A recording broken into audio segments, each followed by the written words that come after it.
hear me? Can you hear me all right? Yes? Good. I'm going to move away from the lectern, I think, which means I also move out the spotlight, which I'm happy to do. Thank you to the organisers of this great festival for inviting me here today. As the compere said, I'm going to be talking about some research that we carried out for East Sussex Council and Locate East Sussex, and what that told us about East Sussex and its creative digital and technology sector, but also to some extent what it tells us about Eastbourne. So I'm going to talk a little bit about that. With perfect scheduling, I'm going to be followed by Brett Pearson from Locate East Sussex, who I think is going to be focusing more on what can be done for individual businesses and how individual businesses can be supported to grow and thrive in East Sussex. So I'm the guinea pig for all of this technology. Yeah. So this research was co-authored by me and by Josh Seipel, who's a senior lecturer at the business facility at the University of Sussex. So we're the co-authors, but I need to say that there was a lot of other people who were involved in the data crunching, the interviewing, the analysis, the writing up of this report. So we need to recognise them. The sector that the report's on is the creative digital and technology sector, CDT for short. In terms of government definitions, software development, software delivery, and creative software work all comes under the creative industries definition. So it's part of the creative industries as far as the government is concerned. So bringing creative and digital together like that makes perfect sense. The new creative industry strategy that the government announced 2 or 3 months ago makes a big play on the way that new technologies, new emerging technologies like AI, like games engines and the like, can influence the creative industries. So it's absolutely appropriate that we include technology along with creative and digital in our research. All definitions of sectors are to some extent arbitrary, but this makes perfect sense if you want to think about how to grow a particular group of companies in a particular place. The methodology, as I said, includes data, it includes surveys, it included many one-to-one interviews, both in person, group interviews, and online. Most data on this sector comes from official government data, ONS data. And most people who are doing research use ONS data. However, ONS data is based on, if you're starting a business, it asks you to tick a category as to what that business is. And if your business, as many businesses do, change their focus, pivot, change their markets, it's unlikely that you're going to go, oh, I've got to go back to ONS and tell them that what I'm doing has changed. So often, ONS is not a great measure of what businesses are doing now. Also, in terms of location, ONS uses where your business is registered. Actually, that's often not a great measure either, because many businesses are registered where their accountant is or outside of the area where they actually do business. So to compensate for that, we used some AI technology to scrape websites across the whole of East Sussex, looking for key terms in order to kind of understand what the reality of what businesses were doing now and the reality of where they're really based. So we went beyond the official measures in order to get a really granular understanding. The full report is on the Wired Sussex website and possibly on the Locate East Sussex website as well. It's about 40 or 50 pages long. All I'm going to do now is to pick up some things that I thought were interesting from that report. So feel free to download and read the whole thing. Okay, the first thing is that the official statistics underestimate the CDT activity in East Sussex fairly significantly across the whole of East Sussex. But specifically in Eastbourne, 61% of the CDT companies who are operating in Eastbourne are not registered here, so are not picked up on official government statistics. That's a very significant number. And we estimate that therefore ONS undercounts CDT employment in Eastbourne by approximately 30%.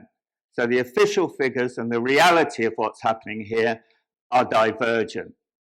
That's true actually right across the country, I think. If you did this kind of research anyway, you'd find something similar. So this sector is more significant than the government recognises, even though the government recognises its importance. When you compare East Sussex with other counties close by, you can see that in terms of employment, East Sussex's CDT sector has broadly the same numbers as West Sussex and Kent. But the key difference is that a far higher proportion in East Sussex are one-man bands, one-person bands, sole traders, or very small businesses, 2 or 3 person businesses, compared with West Sussex and Kent. So there aren't those mid-sized businesses, there aren't the same number of mid-sized businesses or larger businesses in East Sussex.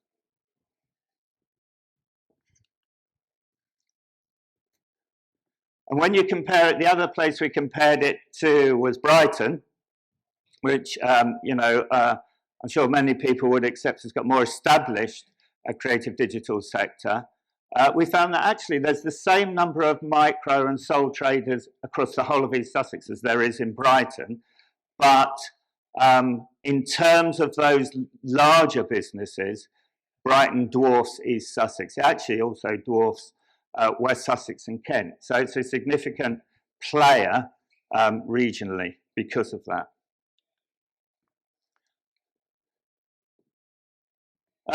So that's a snapshot, but you also want to look at where things are going. And in terms of growth in East Sussex, the growth is comparable, the growth rate is comparable for CDT in East Sussex over the past 5 years with West Sussex and Kent.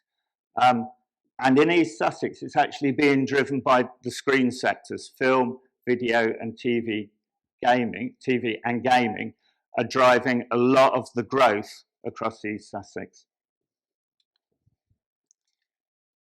And where is that activity taking place across the county? Well, it's actually everywhere. That's the interesting thing. There's hardly a village or a rural area in East Sussex where there isn't creative digital and technology activity happening to some degree. But there are 2 main centres of activity, and that's Hastings and Eastbourne. And the report actually compares Hastings and Eastbourne and looks at the different types of CDT activity that are taking place. In Hastings, media, TV, film, video production is much more predominant. And in Eastbourne, it's software companies that dominate. And actually, you can see that creates changes, differences in the way that those 2 towns' cultures operate, the way that they engage with local authorities, and the way that they cluster together. So Eastbourne and Hastings are key towns in terms of the growth of the CDT cluster sector in East Sussex. One of the differences, interestingly, between Eastbourne and Hastings is that when we asked people in Hastings why they moved there, a far higher proportion said they moved there because it enabled their business to grow and prosper. So they talked about things like the cost of doing business in Brighton was much, in Hastings was much lower than Brighton or London, where often they kind of moved from, and the opportunities were much lower. When we talk to people about entrepreneurs and business leaders in Eastbourne, it was more about the place. They either had roots in the place, or they liked the town and have moved here, and then made the decision to grow a business here. So it wasn't driven primarily by an understanding of the business advantages of Eastbourne. It was driven by the fact that it's a great place to live, it's got great lifestyle, it's close to the sea, etc., etc., etc. So that's a difference between the two.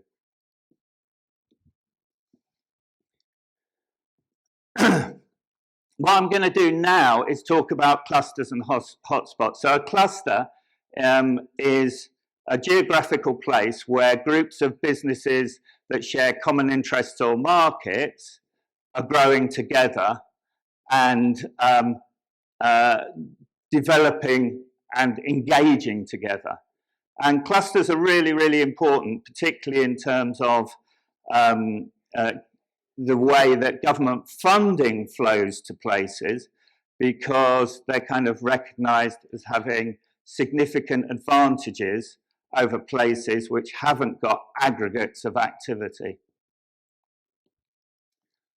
And that's because of what's called agglomeration effect. So basically, if you've got lots of businesses doing the same kind of things, they can share intelligence. It means that people who want to work, are offered a job with one of those businesses, say, and want to therefore move to Eastbourne or a town to take up that job, they feel confident that even if they don't get on with that particular business, there's other businesses in the town that they could work for who are looking for people with similar skill sets. It also means that it's easier for big businesses to engage with clusters of smaller businesses as well. So there's really significant advantages to clusters and hotspots over dispersed activity within a sector. And since we've done the report, but very recently, in fact last week, this new piece of research from the Centre of Cities came out, which talks very much about that. It tries to identify the key places in the UK which are generating innovation activity in the tech economy, in the digital economy, and is trying to encourage the government to invest in those places. So recognising clusters and recognising the importance of building successful clusters, I think is a very important part of any local authority's strategy. Historically, a lot of cluster theory has been about the next Silicon Valley. Silicon Valley is obviously probably the most well-known cluster in the whole world, and it's huge. And the race to claim that you're the next Silicon Valley has been going on for probably 10, 15 years. Thankfully, that is less the case these days, as most places kind of recognise that they are never going to benefit from the huge amounts of American government investment and private sector investment in the infrastructure and the businesses and the universities that make up Silicon Valley. So thankfully, a lot of thinking has moved on from, can we find the next Silicon Valley?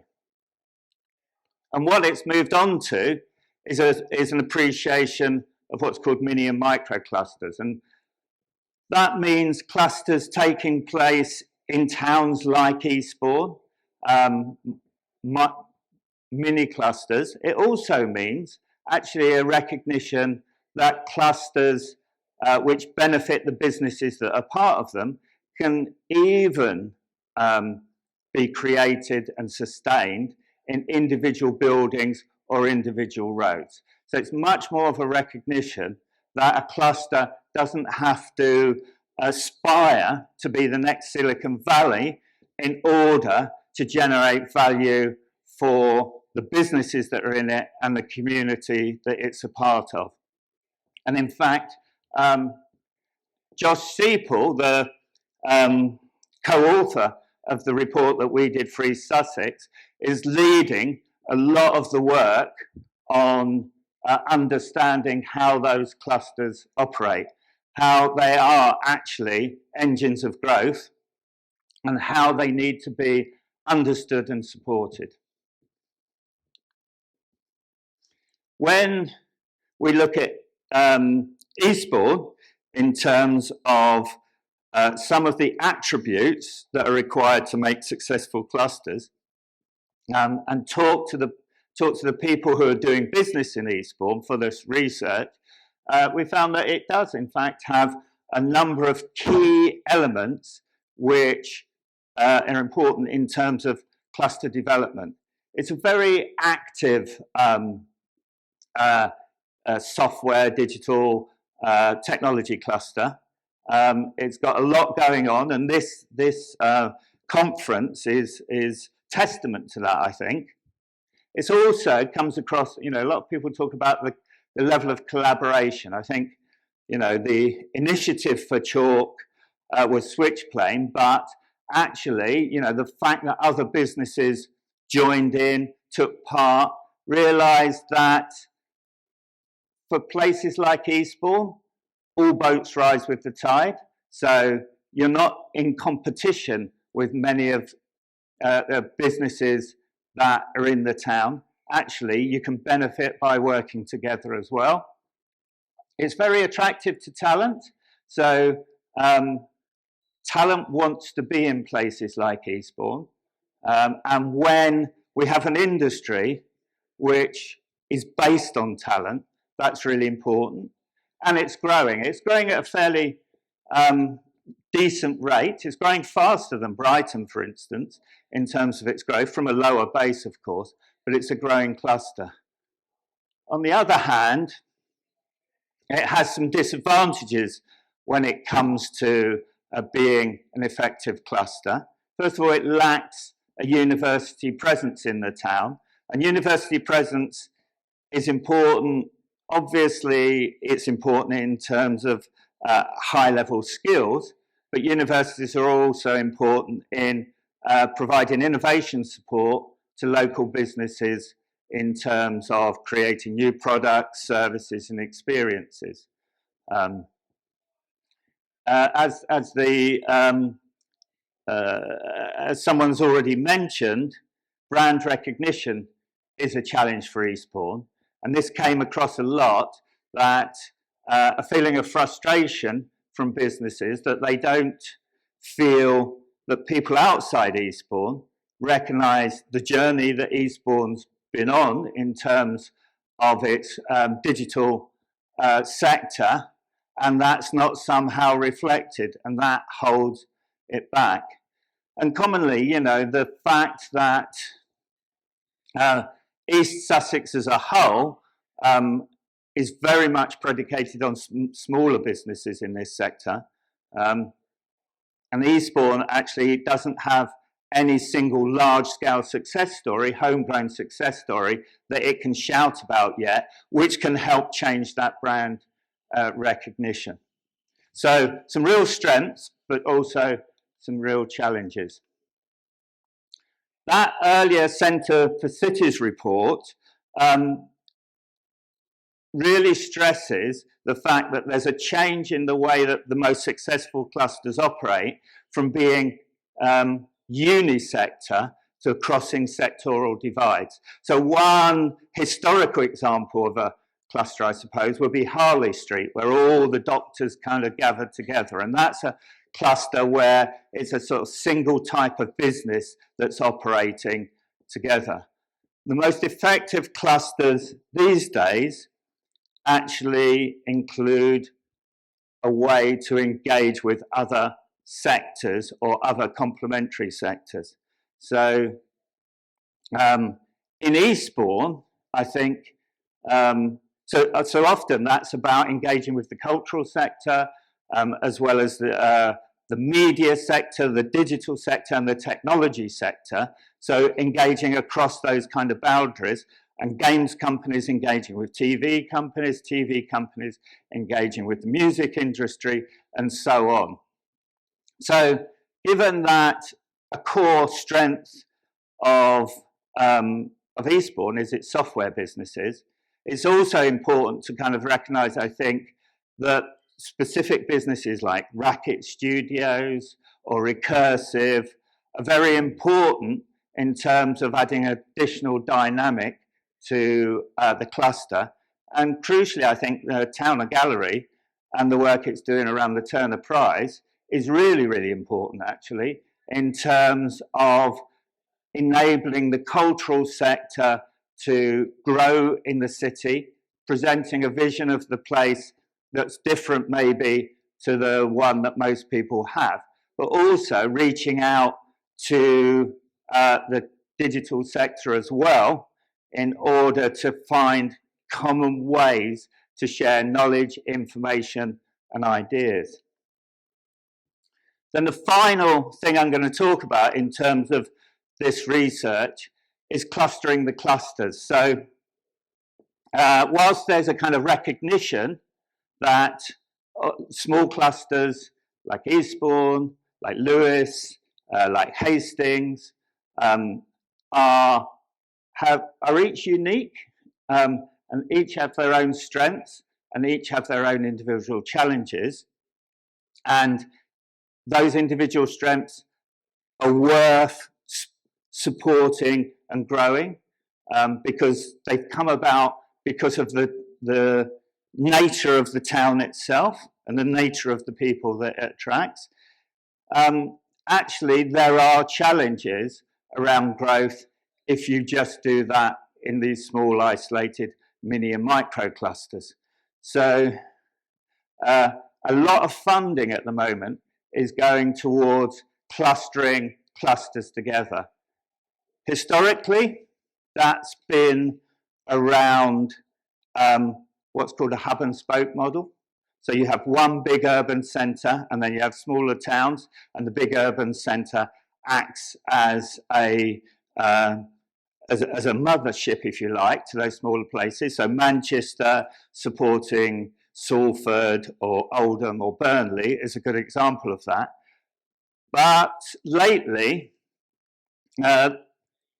funding bodies have kind of recognised that that isn't the only model, and there's something very interesting and challenging, but interesting, around digital corridors or innovation corridors, as they call them, as well. And so there is an opportunity, and we touch on it in the work that we've done with East Sussex, but also actually the work that we've done with West Sussex as well, to think about a creative technologies coastal corridor that runs from Hastings in the east to Bognor Regis in the west, that joins Eastbourne, Brighton, Worthing, Littlehampton, Bognor Regis and Chichester together, and therefore makes it easier for all of those clusters within that creative corridor to benefit from the 3 universities that are in that stretch,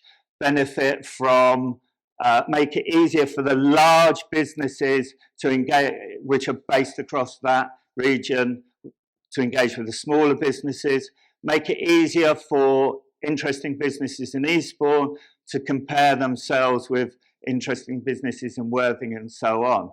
So whilst we kind of recognise and support and are fully behind the growth of all these individual, really exciting individual town-based clusters, we also think there's a real opportunity, if we can get our act together, to create a meta brand and attract funding around that. So that's the idea that I'll kind of leave you with. Like I said, all this is kind of high level stuff and really was directed towards the county council in order to help them think about how they might, in very challenging economic circumstances, how they might help attract the attention of the large national funders towards this part of the world, and therefore benefit the businesses, the community, the colleges and the schools that are based here. That's it from me. I hope you enjoy your day. Thank you very much.